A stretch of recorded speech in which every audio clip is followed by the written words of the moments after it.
You're listening to Studio 22. Welcome to Studio 22. I'm Brock O'Hearn. I'm with my co-host, Will Meldman. And for those of you wondering, Studio 22 is our podcast providing the audience, which is you guys, with access to professionals in the entertainment, sports, and business industries. What's going on, Will? Feeling good. Dude, we're doing it. We're doing it. We've been talking about doing a podcast for a while, and we are finally doing it. How's it feel?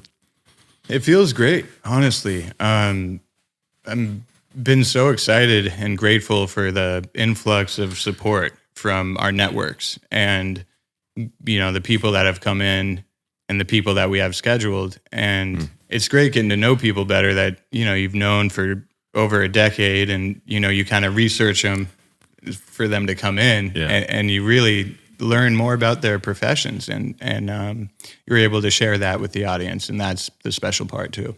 Yeah, that's what I feel like so cool about it is, you know, even these guests who you've known or I've known for such a long time and you know their body of work as well, when you start to research and even have conversations with them, you'd learn way more than you knew before. And it's kind of funny how you can be friends for so long and not know the things that we pick up just in doing the podcast alone, which is kind of the whole point of doing this, right?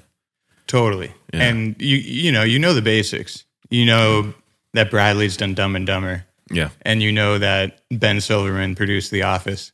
But to really kind of do a deep dive in their careers, it's special. Yeah, you can learn a lot. That's kind of why we want to do it in these three fields, really, which, you know, entertainment, business, and sports, is because it's three things that I know we're both passionate about. We both have networks in, and we definitely want to share that with people. So it's been cool to, like you said, see the support already, you know, even pre-launch, filming a bunch of episodes, getting people in here, and you're sitting here like, no, we can do this. This is a cool thing. People are excited about it. We're having great conversations. We're learning tons of stuff and sharing tons of stuff with the audience and just getting our feet wet and kind of excited to see where it's going to go. And, you know, to Beezy's comment saying, you know, his first thing out the gate was how he said that he can see us being successful years to come. It like takes you back a second because we're in it and we're just creating so fast and had this idea and, you know, we're so excited about it. But then to think like, oh, this could be something we do for years, you know, and to have someone who's, you know, so successful already in their field say that, it's like the biggest compliment, I think. Yeah, I mean, even the episodes we've done so far have been so inspiring. And, you know, I'm looking forward to the guests coming in the following weeks. So I could do this forever, man. Yeah. And well, it's fun doing it with you too, man. It's fun to do it with one of your best friends. It's like, it just feels like we're taking our normal conversations and just throwing some cameras out there. It doesn't even feel like they're even there, which is the fun part too. But all we got is a little better sounding headphones and microphones to kind of get the conversations going. Oh, that's for sure. Yeah, it's awesome. And yeah, I mean, we met at a Casamigos Halloween party in Beverly Hills, I would say 7 years ago. 7, maybe 8, maybe going 8. On 8. Yeah. Yeah, with October coming up. I mean, that flew by. Crazy. No. And all the stuff we've done in the meantime. I mean, we've done a film together. We've got other projects we're doing. Now we're doing a podcast. Places we've traveled, you know, Mayhem. I'm sure we'll get into that one day. Oh, we got to talk about Mayhem. Mayhem's great. That was one of the best months of my life.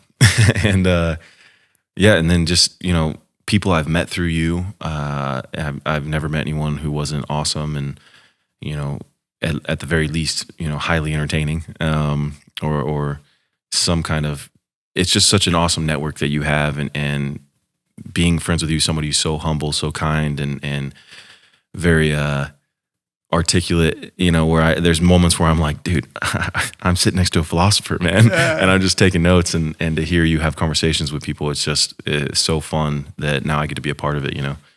Dude, that's quite the compliment, honestly, coming from you. And I mean, it's an ongoing joke in our friend group that, you know, everyone I've met through you has been outstanding. And you know, that streak is alive today. And I think it's really just about, you know, an energy thing. It's, as BZ was telling us in the first episode, you want people around you that are positive and, you know, have goals and have positive habits and It's very simple. They don't have to be successful. Like, that's stupid.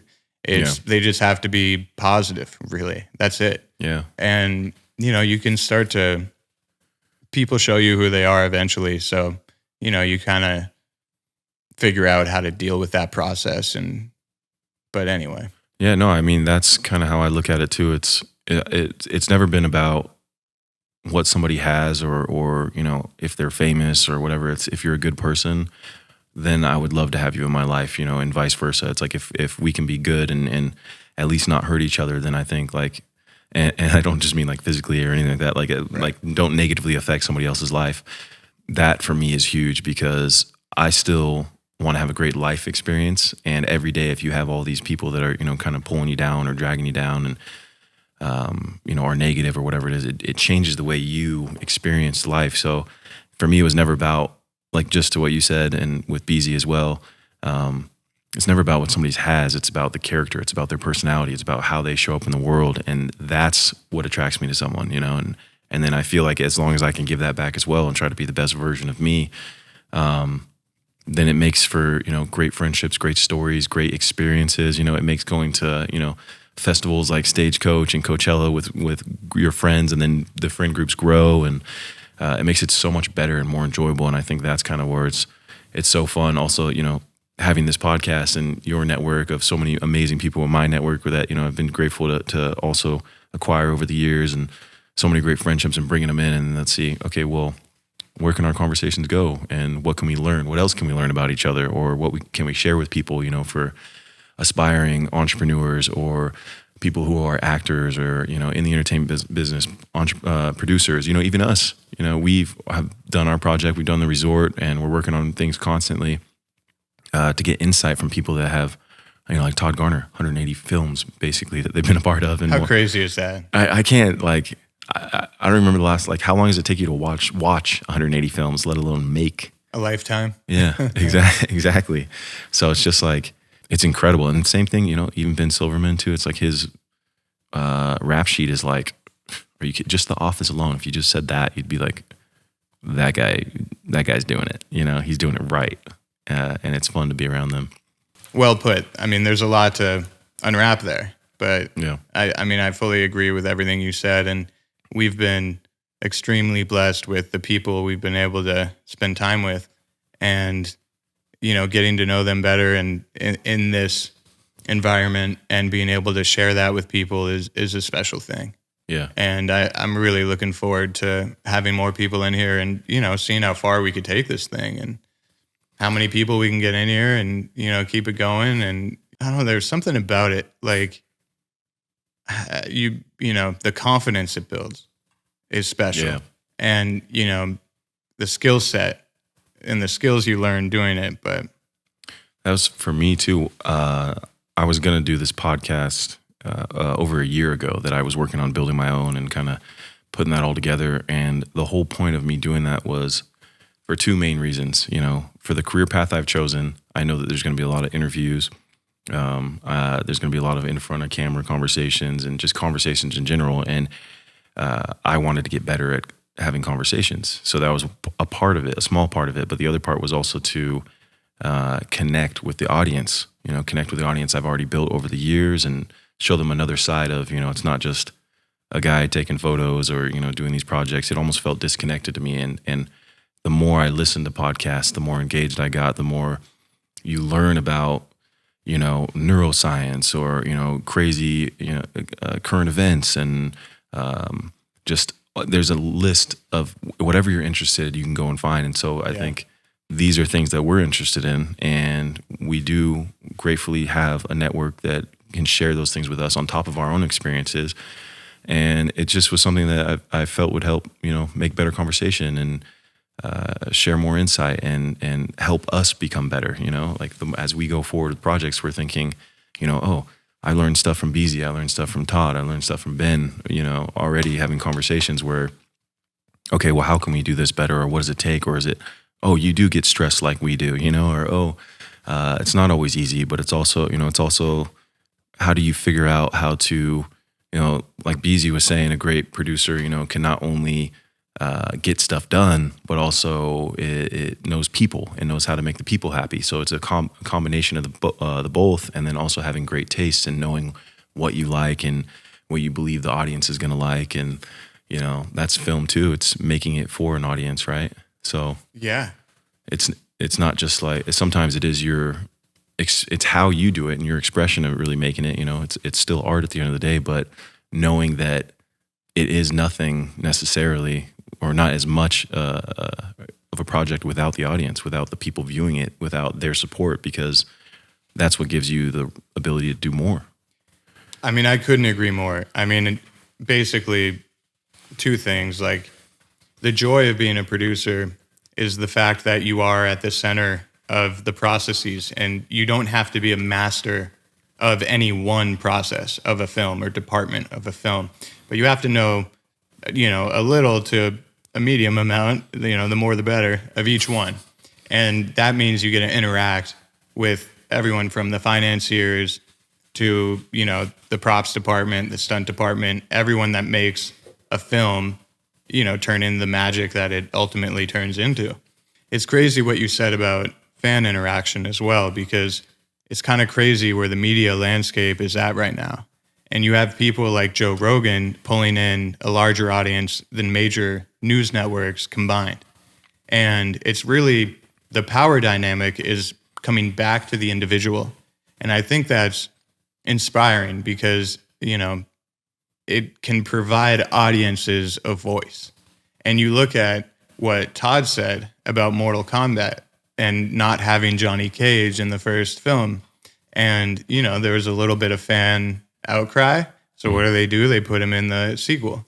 And it's like perfect, cause and effect. And like, I just love knowing that there's producers like Todd out there that will take in fan input. And like, that's who you're making the film for, isn't it? And unfortunately, that's not how every filmmaker is right now. You know, they prioritize other things instead of the fans. And, you know, it's a shame to see. But I take some, you know, happiness knowing that there's producers like Todd out there. Yeah. And a lot of the people we talk to. I mean, I'm just using Todd as one example. Even Beasy, though, too, talking about the Ray Donovan film. They really wanted to address all the cliffhangers and have the film be a nice packaged present with a bow on top for the fans who, you know, when the show got canceled abruptly, they were able to give the fans something nice. And, you know, that's what it's all about.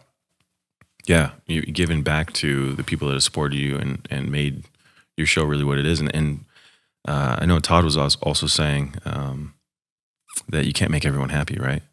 But at the end of the day, you still want to listen to the people that are the fans, are the audience, and see what you can do to make your films better for them. Because, you know, that's especially something that people have attached to. Like Mortal Kombat is such a huge IP. It's such an incredible IP, and there's so many like that. You know, there's a lot coming out too, you know, Lord of the Rings, and there's just so much there where there's audiences that, you know, massive audiences, massive fans, and it's seeing what people do with that. And there's so much you can do with IP, right? So it's a matter of like, well, staying true, like the James Bond franchise, for example, is something that, you know, depending on who owns it, who has it, do you stay in the high end version, or do you go off and you do all these little mini series and TV shows and, you know, about this little part of it that has, you know, or creating more Bond characters, and or do you keep it true to what it is, which is, you know, James Bond in his own right, being high end and classy and just badass all around, you know? Yeah. So it's interesting to hear, because at the same time, this industry is based around storytelling, right? So it's a matter of telling those stories and then trying to tell them right also.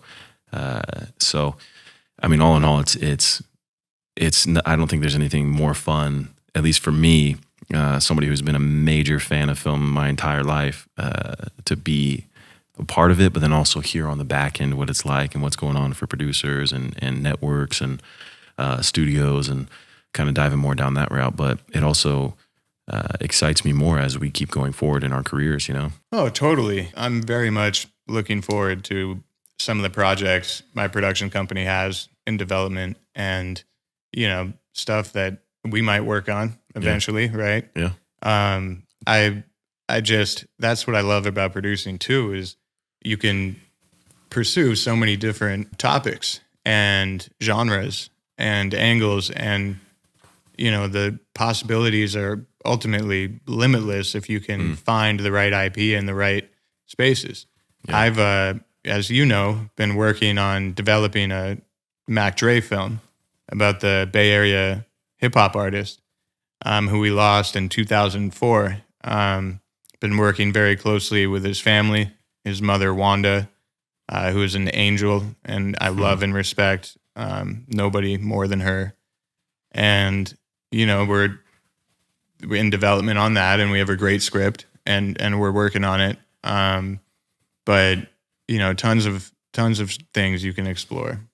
Yeah, I've been a fan of Double Down Pictures for a while now, which is your production company. But just the name alone, I was like, they got it.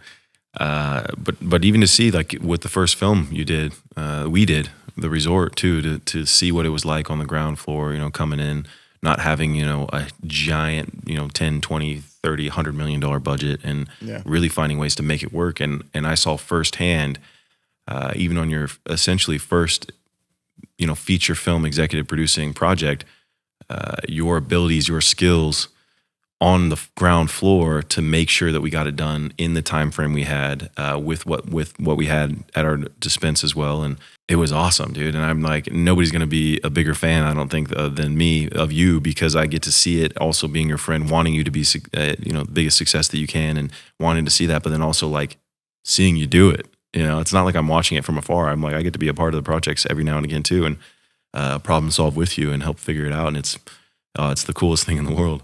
Dude, you're the nicest man on the planet Earth. This is only a podcast about complimenting each other, guys. Yeah, That's exactly. That was an incredible experience, though, and that was the first time we got to work together on something like that. Yeah. And I mean, watching you guys, the actors and the actresses, pull together lines and improvise in these crazy situations. I mean, that was pretty special to see. You don't typically see a lot of improv in the horror genre, but you guys made it work, and it really added another element to this film that made it feel natural. It made it feel like you four were friends. You're like the story is written. You're friends. You're coming out from LA. You're there on vacation. You got this mysterious plan, and it just felt very organic. And I think that's something our audience can look out for, is The Resort. Yeah. On Amazon, Apple, anywhere on demand. Yeah, I mean, it's been crazy seeing the success of it too, and being on not only a part of it in it, but also, like, I remember when it first started being distributed and people watching it, and then some platforms it being really huge on, and I'm going out to the grocery store, and it's, every now and again people will recognize me, or for different reasons, but when it's from the work, like the film, they're like, I just watched the resort last night with you, and I'm like, what the heck? Like, that's crazy, especially after we worked on it, and with COVID and with everything going on, it took years to finally really to flourish, I guess I could say. But to have that response, is so fun, and it's so cool, and that's why we do what we do, I feel too. And I felt a lot of that recently with the other shows I'm on as well. Euphoria and Righteous Gemstones has been a big one as well. The response from people is just like, it's so funny. I'll catch people staring at me, which I'm 6'7", I'm tall, I got long hair, I kind of, stand out every now and again. So I'm used to people kind of looking and being like, what the heck is this guy? Is he a football player? Is he a this or whatever? But when they look at me and then they come up and say like, dude, Righteous Gemstones hilarious. You were hilarious in it. Everyone, we had such a good time watching it, and they're big fans. It's and seeing how much joy and excitement they're getting out of being an audience member, which is something that I feel when I watch shows like that too. It's the best feeling in the world, and it just makes me want to do more and be better and keep growing and moving forward in my career. It's just a little reminder that we're doing the right thing. Honestly, though, being around you when you're approached by fans is pretty cool. You treat everyone with such benevolence. It's pretty amazing to see. And, they do recognize you from a ton of different things. I mean, obviously you have an extensive portfolio of projects, but it is cool when they recognize you from our projects. They get a special kick out of that. Um, but yeah, man, like we're fans. We love films. We love making films. We love watching films. And I do want to hear more about Euphoria and Righteous Gemstones, because we would watch that, and Gemstones, I mean, I'd be crying laughing every episode. That cast and crew is so good. And that cast and crew is so good and like so funny. And I loved watching that with you. Hopefully they have greenlit a season 3 immediately, because they did, yeah. The world needs more of that. Okay, good. Yeah, I think actually Euphoria and Righteous Gemstones both greenlit after the 3rd episode. Wow. So they were like immediately back on and ready to go again. That's incredible. And it's so funny when you're working on the other end of it, and it's such, it takes, 6, 7, 8 months to film a season. And so you imagine the leads are in that and they're a part of that the entire time. And I went back and forth for, 6, 7 months, even just myself, not even having one of the biggest roles in it.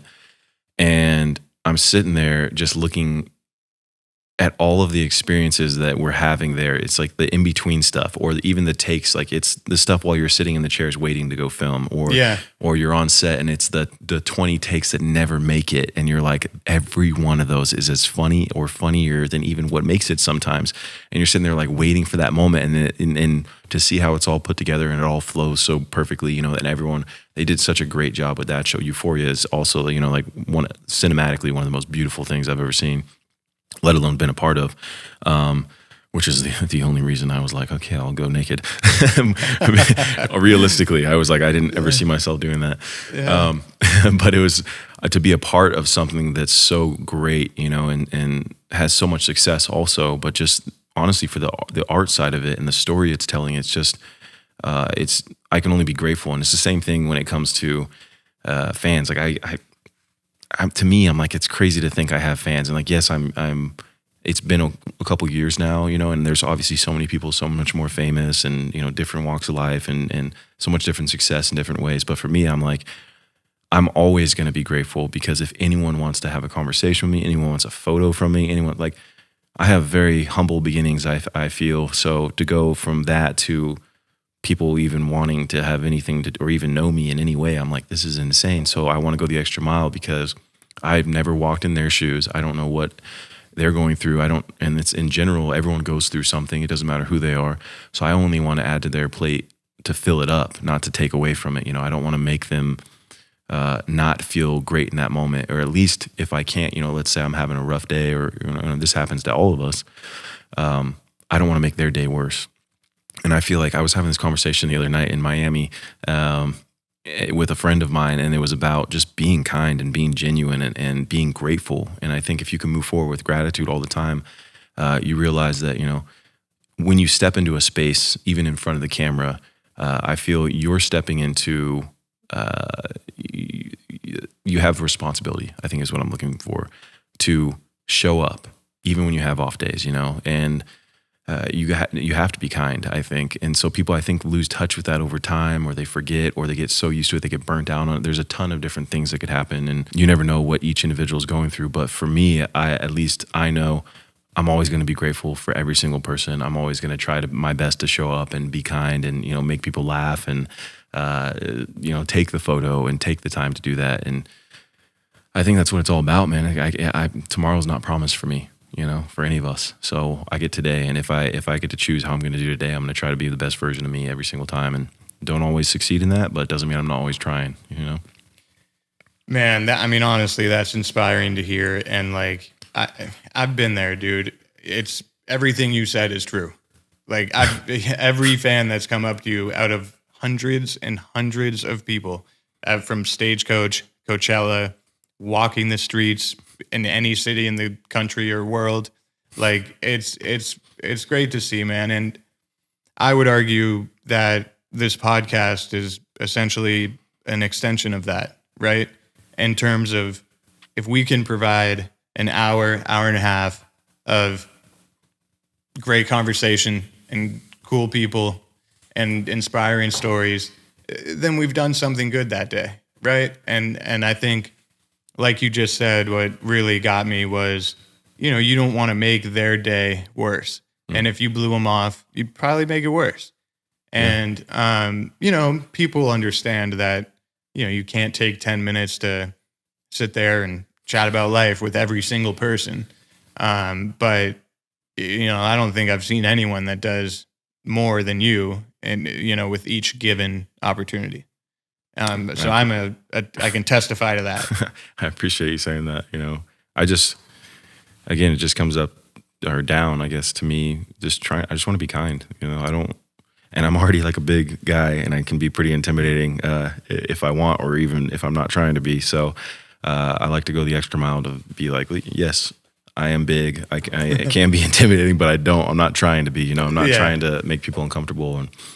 And again, I think sometimes it blows my mind. I'm sitting here like I can't. I'm just going for a walk right now, and someone comes up to me. I'm like, this is cool.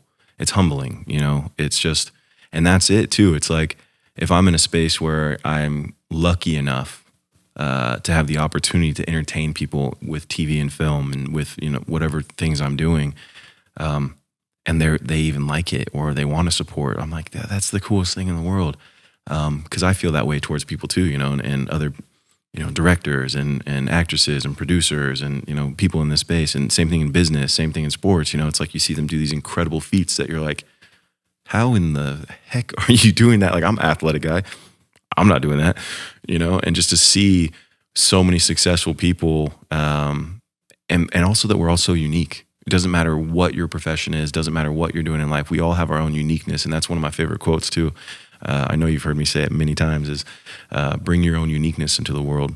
And another is like, be true to thine own self. So that's where I feel like I get to shine in this space, is because I'm not trying to be anybody but me, and I know I'm going to work my butt off. I'm going to do everything in my power to get to my goals and my dreams, and I'm never going to quit. I'm never going to stop.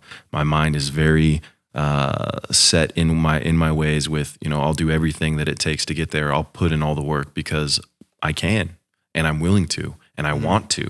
And the reward for that also, and being able to accomplish your goals and to get one step closer all the time, with these shows and the Netflix film I did and recently, and the projects coming up, it's all paying off. All that time in, it's been years and years and years compiled, and it's constantly learning the craft, learning myself, learning how I show up in the world, and how to, if I'm having an off day, how do I switch it and flip it, and then how do I turn it on? And there's all these little tricks and nuances and things that we learn as we go. We were talking about doing vocal warm-ups before we even started doing this podcast, I think we have the funniest vocal warm-ups of anybody. Yeah, they're pretty great. A lot of them are stemming from shows that we're copying, and some of them are just like us being ridiculous, but it's having fun. And that's the whole point of this. The whole point is to have fun. Yeah.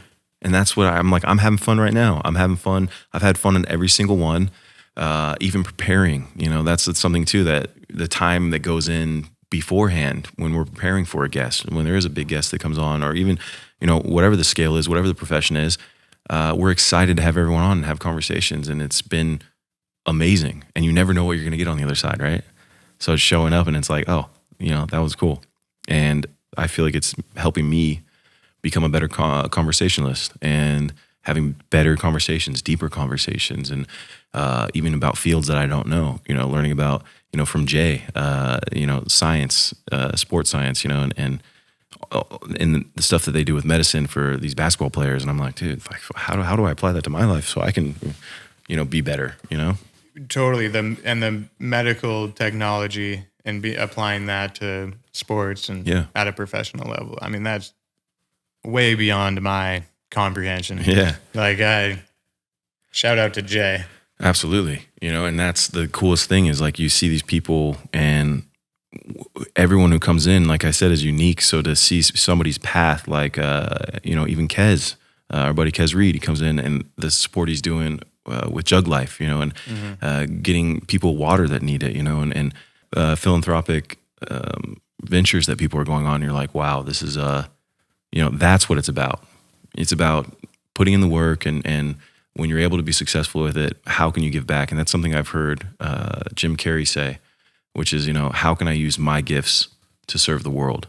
And I think about that all the time. And it's like, if I'm grateful enough, or if I'm lucky enough, I guess I should say, I am definitely grateful at the same time.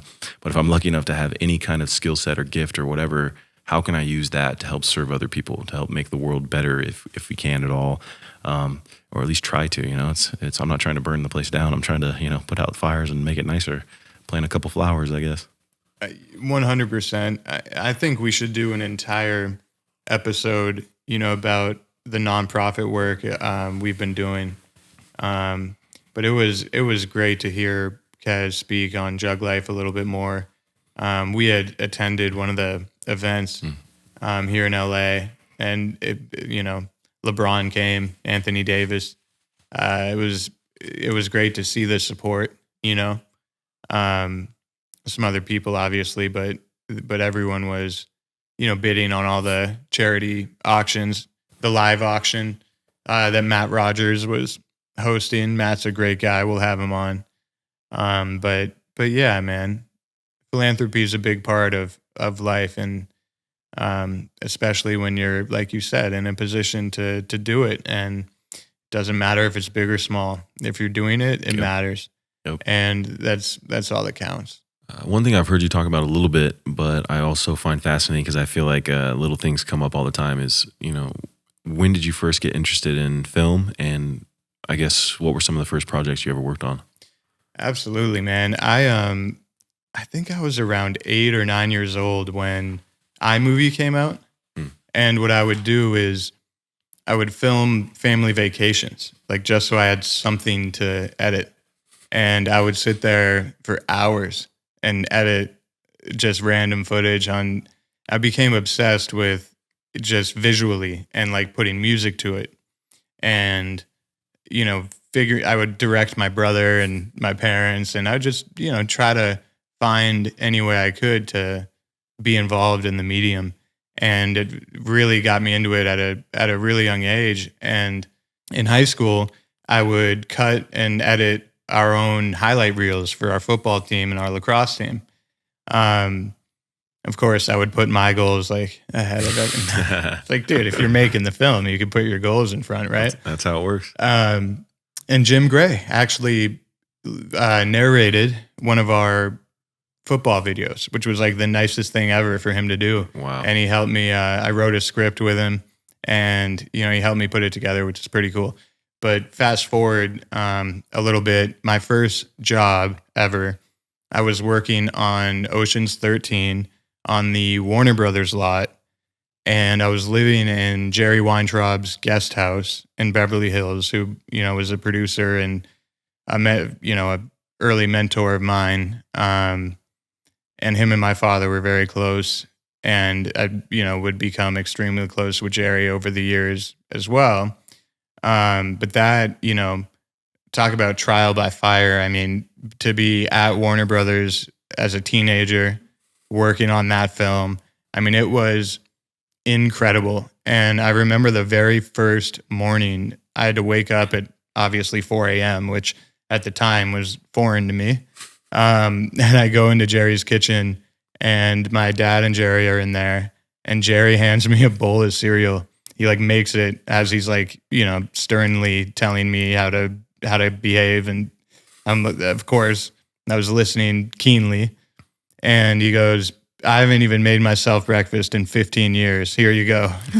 Don't fuck this up. That's awesome. And it was the best bowl of cereal I've ever had. And I had some coffee with my pops, and they sent me off. And hopefully I didn't fuck up too bad on that. But that was, you know, extremely eye-opening and taught me a lot about self-discipline and how to behave on a film set. And, you know, they didn't give me too much responsibility, obviously, but I still got to see how it operated and learn and take it all in and really grow from that experience. And, you know, from that moment on, this is what I want to do. Yeah. I mean, that hanging out with Bernie Mac and Scott Conn and Casey Affleck, you know, George would play basketball at lunch every day, and anyone on the crew was invited. I mean, George like loves basketball, and they would just do pickup games every single day, and it was so fun right there on the lot. And then obviously, that relationship with Jerry and George would lead my father to develop Casamigos tequila with George and Randy. But obviously that was far out from the time. But that just solidified my passion for the industry at a very young age. And I never looked back. I mean, I wouldn't shut up about it for still talking about it. Yeah. I mean, that's one of the coolest first intros into the industry too. It's like being around that and seeing some of the best at their craft do what they do on all aspects, really. And then, what were you worked on a few others after, right? Yeah. So some of the other gigs, I worked for BZ on Ray Donovan. And all these jobs are production assistant, by the way. I love being a production assistant. You get to interact with everyone on the crew. You're extremely busy, but you love it, and the days fly by. I worked on Behind the Candelabra, the HBO Liberace film, as a production assistant, and learned a ton on that. The Matt Damon, Michael Douglas. We shot in Vegas, Palm Springs, LA. I worked on a film called Your Highness in Belfast, Ireland for Danny McBride, who you know very well. Yeah. And Natalie Portman. And we were, the throne room for Your Highness was transitioned into the throne room for Game of Thrones. Wow. In Belfast, Ireland. It's this giant warehouse in the shipping yard. And it was the biggest building I've ever seen. That shipping yard is where they built the Titanic. So everything there is massive. But I didn't even know that until I was working on Ray Donovan.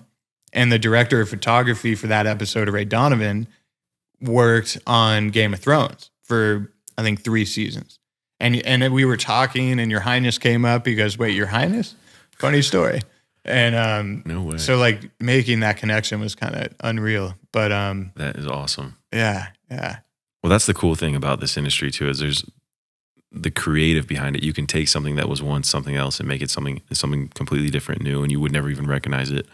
But then also, there's so many people I've met that are or were in the same position you were, where they started as a PA, they just got their feet wet a little bit, and they saw if it was what they liked. And so many too, I know from the acting side as well, who they started off as actors, and next thing you know, their passion's really directing, or they really love writing, or maybe it's a mix of everything, and it's become, I would say, more the Wild West than anything now, because before, back in the day, 10, 20 years ago, you couldn't do film and also do TV. You couldn't do TV and then also do commercial. You can do commercial and then do like print or whatever, modeling or anything. It was like you were that one thing and you're put in that.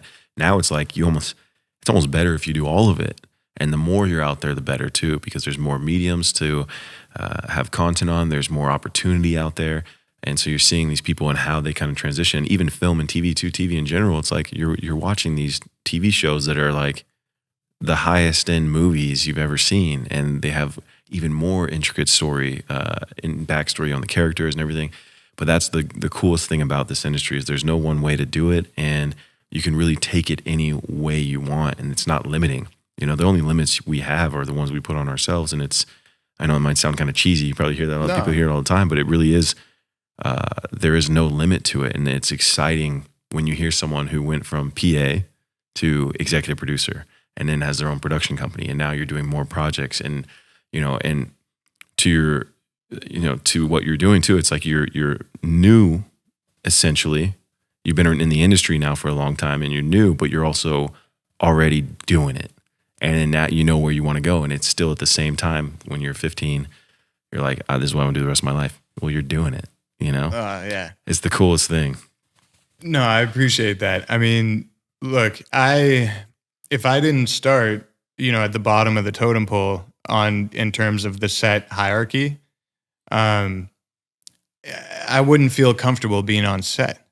I mean, there's, as you know, like there's it's its own ecosystem, and it's crazy, a set. Like you got to know how to act, you got to know who to listen to and where to be and how to talk and, all that stuff.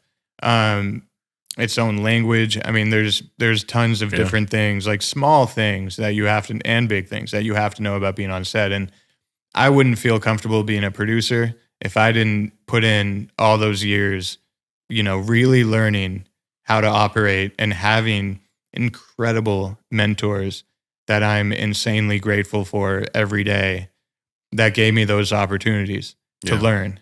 And, I would take those opportunities and then combined with my education at USC in the film school there, it was great getting that academic approach combined with the real world approach.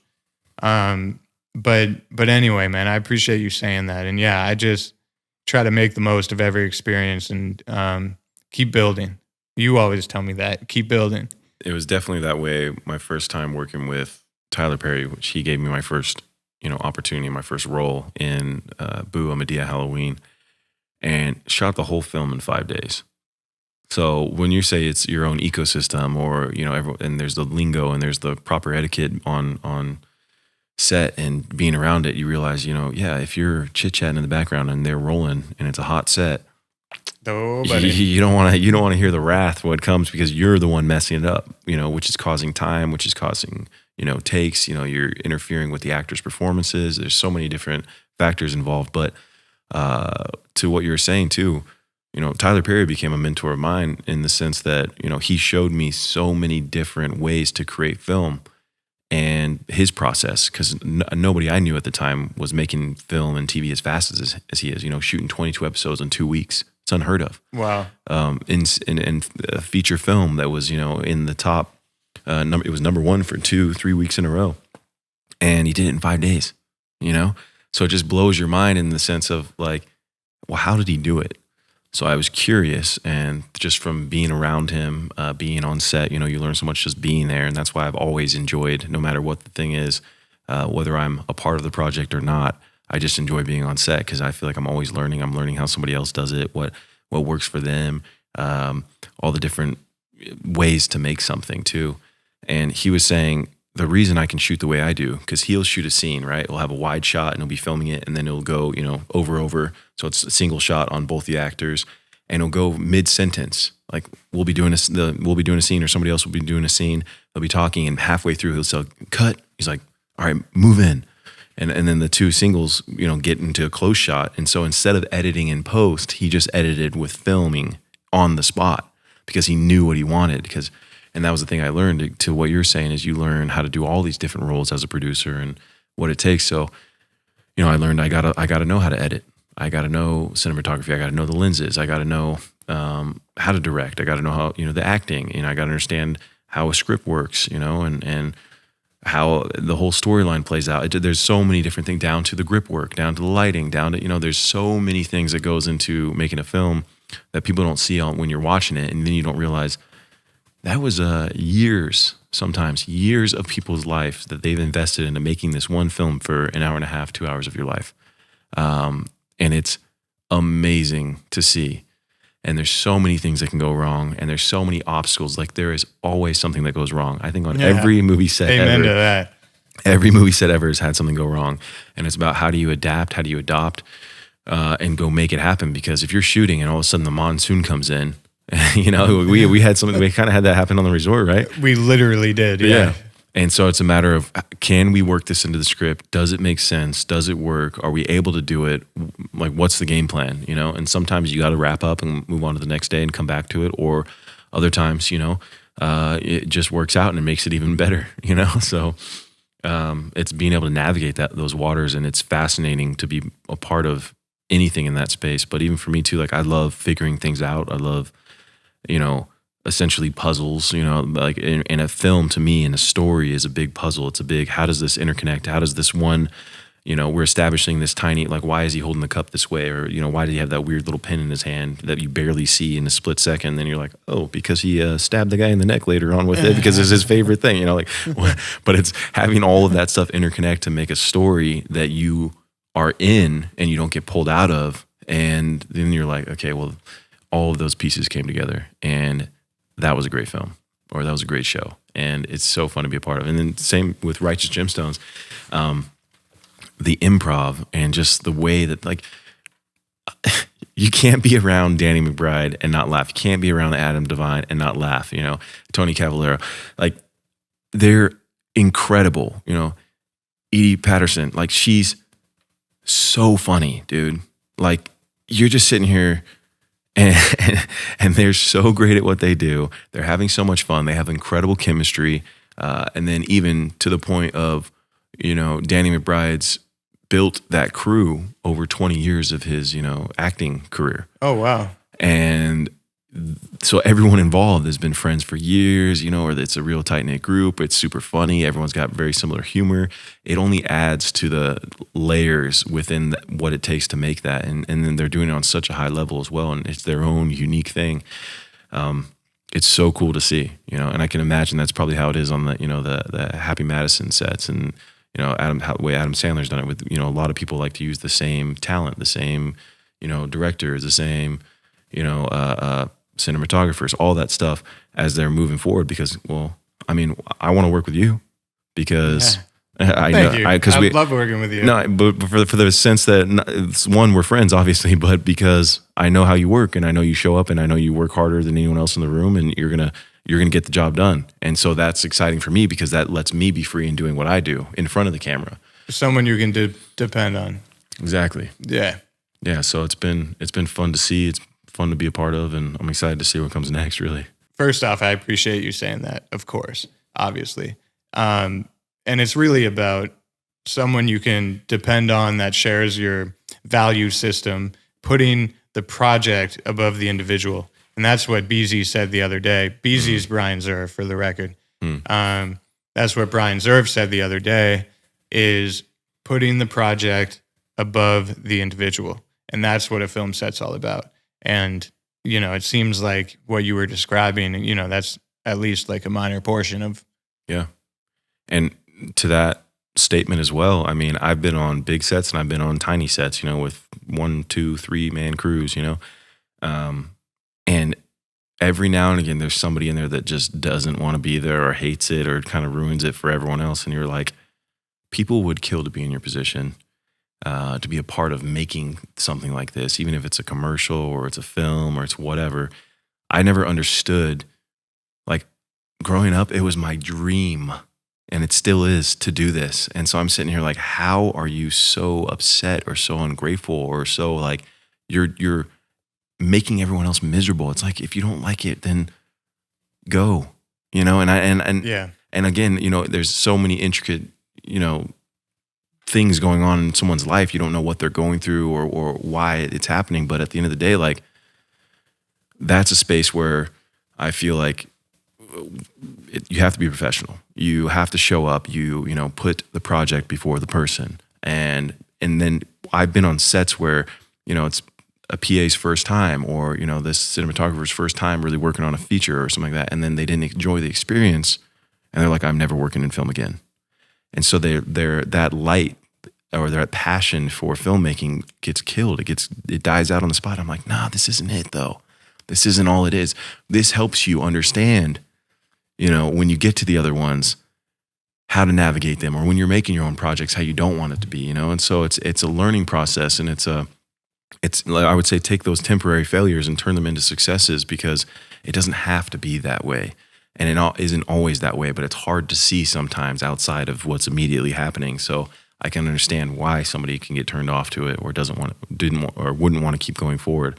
But as someone who's like hyper passionate, like I know you are, Will, I would only want people to experience the best of it and to just keep going forward, no matter what. If you love something, if you're passionate about it, it doesn't matter what it is, go do it. I'd rather do that and not have anything but be happy every day than any other thing in the world. Because what's the point of, you know, owning an island or, you know, doing any of this stuff if you're miserable, you know, driving the best sports car? Or it's like, I'd rather be happy walking my 2 feet down the road, you know, and doing my thing, whistling and listening to the birds chirp, you know, and saying hi to everybody. I'd rather have that experience than, you know, driving super fast and, you know, or whatever else is fulfilling that person, you know. It's a lot to unpack with what you just said, but honestly, it's really profound. And yeah, dude, if you're on a set and you're acting in a way that's not beneficial to the time and to the group and to the people, there's just too much at risk. Like there's too much money on the line. Everyone's career is essentially on the line. Yeah. Not to say that, anyone could get fired at any minute, but well, I guess they kind of could. But yeah, man, just if you're not going to contribute, don't be the weak link, honestly, and get out of there. But it just takes an incredible passion. It really does. Yeah. And then I would say perspective too. And you're exactly like, definitely passion is a huge, huge factor. And then for me, perspective of like, okay, well, once I owned my first business or my startup, I understood, okay, well, normally just being the actor in front of and people, you're only really thinking about you and your performance and this, and you're kind of like stressing out. Like I was so stressed in the beginning. I had like massive anxiety and not being able to perform and do the scene, remember my lines, all this stuff. And then I realized, oh, you've got a director, you've got a cinematographer, you got grips, you've got, wardrobe, there's a whole other spectrum of people. Like, yeah, the actor or the actress might be in front of the camera, but it takes 90%. It's like the tip of the iceberg. There's 90% more behind the fact or behind the camera that make that possible for that person to shine and succeed. So Definitely. Yeah. And it's like, I've had that too happen where, somebody I'll hire a cinematographer for a project and end up not working out. And then it's like, well, or they didn't want to show up. Right. And then you sit there and it's like, okay, yes, you're getting paid this to do this job, but you're not thinking, because why would you, that these other people had to get flown in and we had to get the location and we had to do this and we had to do all these other factors that had come involved. And it's like, yeah, you might be making, let's just say, you can give it a number, $5,000, but you don't realize the whole project cost $100,000. And it's very easy to like only think about us in those situations. But when you look at it on a macro level or, a producing standpoint or even a business standpoint, you're sitting there like, dang, there's a bigger picture here and we're all in it together. And how can we all come together to make this the best thing that it can possibly be? And I guess that's kind of like life too, right? We're all in it together. 100%. And it's kind of crazy. I think team sports, like organized team sports, is like one of the biggest things that helped me understand being on a set early on, because I'd been playing team sports my whole life. And I mean, it's kind of the perfect analogy, just kind of more on the line, really, than a high school football or lacrosse game. But how so would you say that they correlate? I would say you have leaders, you have the rest of the team, and you have to act together to achieve one goal. The goal is to win, and the goal is to finish the film on time. Time is money, and that's never more evident than on a film set. You are burning so much cash every day because everything is packed into these days, and you have to get so much done each day that there's a lot on the line. And it's the same with winning. And the collaborative effort is really what attracts me to filmmaking too. I mean, even behind the scenes, even developing, as a producer, you're working with the writers, you're trying to help them develop the story and connect themes and narrative arcs. And, it's incredible. And then afterwards you're working with lawyers and distributors and, marketing and PR. And it's all a bunch of different teams, like a shitload of teams. But I love it. And I love working with other people. And, I don't think you have to get through anything in life alone. Yeah, I would say it's definitely a team effort. And to your point, it is about getting to that end result, because there's been so many projects as well, so many games, so many different things that never made it to the end, never got that win.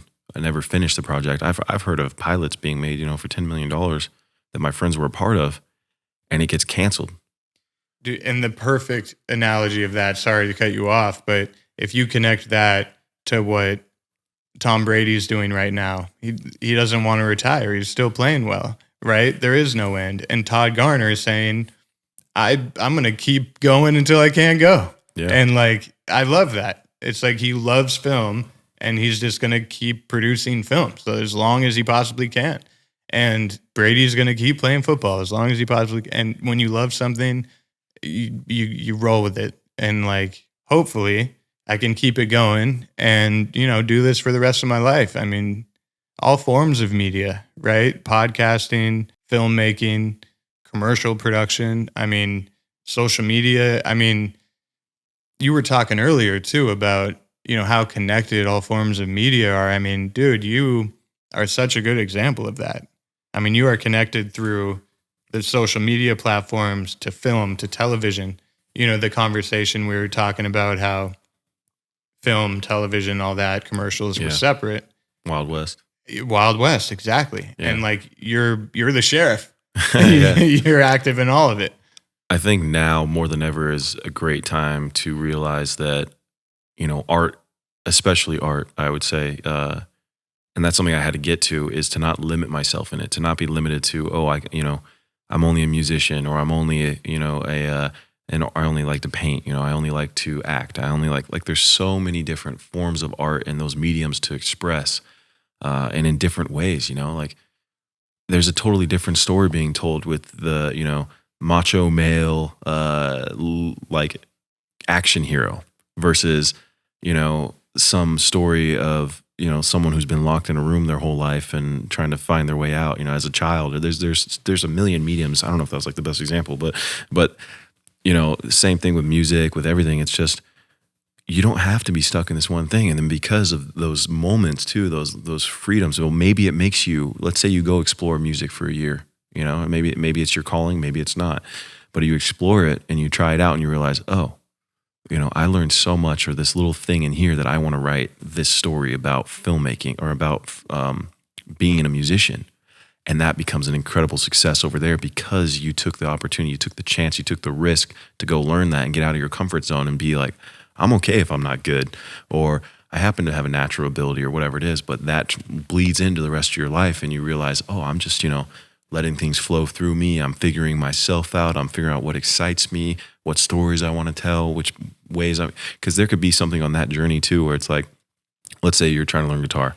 Well, if you go through there and you end up, hanging out with a major musician and then getting pulled into their life a little bit and going on tour with them and doing whatever, you get this insight that you've never seen before. Well, if you're going to go play that character one day, that's priceless. That's obviously one element, one factor in, storytelling and just art in general. But to that point, I mean, you look at someone like Peter Berg, Friday Night Lights, Lone Survivor. He loves football. He's extremely supportive and passionate about our military. And a lot of his projects reflect that. And what does he do for his projects? He goes to Odessa, Texas and lives with the parents and all, he lives in that area and experiences it all. And I'm pretty sure he went to some war zones also, but it can really reflect your passions. Yeah, I've seen him share stuff of him like in Antarctica and crazy different locations where he really is doing the research, because of his passion for filmmaking, as a director. And then even seeing him in front of the camera too, he's done a lot of work in front of the camera and he's a badass. It's cool to see somebody's process, Aspen Extreme. Check it out. It's an 80s movie. His first big acting gig, I think. And he is effing incredible in that movie. And it's just an awesome movie. Yeah, it's so cool. Yeah. So let me ask you, who are some wish list guests that you would love to have on the show? I mean, that's a massive list. And it's funny. I think the more you think about it, the more that are going to pop up. George Clooney, obviously we talked about that. He'd be incredible to have on. We were joking about that one point. He said, once we get George on, we realize we've made it, as a podcast. But I think that goes for so many people, Tarantino, Brad Pitt, Meryl Streep, there's no limiting factor on that. And same thing with athletes too. You think about LeBron, you think about Steph Curry, you think about Klay Thompson, there's so many people And then speaking to someone like Jim, dude, and he's talking about, you know, Tiger Woods and Michael Phelps, and you hear these incredible stories that he's telling in the episode that we did together, and you're just sitting here like, I just want to have more combos with these people. I want to get more of these people involved. So to that note, like art, I don't want to limit it. Great answer. I'm really excited to share this with everyone. The amount of gratitude I've felt and the support to people coming on and to be able to share their stories and their experiences. And it's going to be an incredible ride. And, you know, thanks for doing this. Let's see what we can do, you know? Yeah. Thank you too, man. This is, it's nothing more fun doing it with one of your best friends. And like, we are hot out the gate, you know, let's just keep it going. Do you have anybody, since you asked me, I'm going to ask you, do you have anybody on the list? Ben Silverman is definitely one, but we've already interviewed him, so I got to scratch him off. So thank you. Shout out to Ben. Elon Musk. Ooh. I want to get Elon on here. That'd be cool. Yeah. That'd be crazy. Yeah. Let's, if you're listening out there in space. Come we got a seat at the table for you. Yeah. That's awesome. Yeah. I think it's so cool how you don't know what the conversations, I mean, we can have a rough idea of going into a conversation with somebody in a podcast with someone and a rough idea of what you want to talk about, or, you know, basically what's going to go on in that conversation, but you don't really know. So there's times where I feel, yes, it would be awesome to interview some of these high level people and, you know, major movers and innovators and all that. But sometimes for me, I found that there's these moments, these quotes I find, or somebody will say something extremely profound, just somebody on the street, you know, it could be a bum, you know. I've heard things from people that I'm like, that just changed my life. That one little thing you just said, I heard it at the right time, right when I was supposed to. I took it in, I processed it, you know, little things all the time that add up to the sum of who I am and how I show up in the world, because I get to rewrite, you know, myself. And I'm sitting there, so I'm just excited to have those conversations, because I don't know who is going to be listening at the right time to the right person that they hear just that one thing, regardless if it comes from us or the guest or whatever. It's just, I'm excited to share all the conversations, because if it impacts anybody in a positive manner, that's the goal at the end of the day. Even if it's just one person, even if it's just us, even if it's just me, I mean, I can't fathom, you know, a better thing than that, really. Couldn't agree more. You know, every conversation is special, and like you said, you never know who is going to get what out of it. Stedman Graham is another one I want to add, but you know, I'm just excited. Yeah, we should just say as many names as we can and clip them and like try to send them to the people. Be like, we want you on the podcast. Nah, yeah, it'd be awesome. But it's exciting, and I think I can feel it, you know, I can feel the energy between us, between the guests, people's excitement, anybody that's known about it thus far, all the support behind it. I think we've got something cool here. And of course I'm biased, but I'm excited to see where we take it, man. It's going to be an awesome ride. So yeah, man, if we can provide a little bit of happiness in someone's day, then let's go. Let's do it. All right. Are we signing out? Thank you, bro. Studio 22. What happened? I blacked out.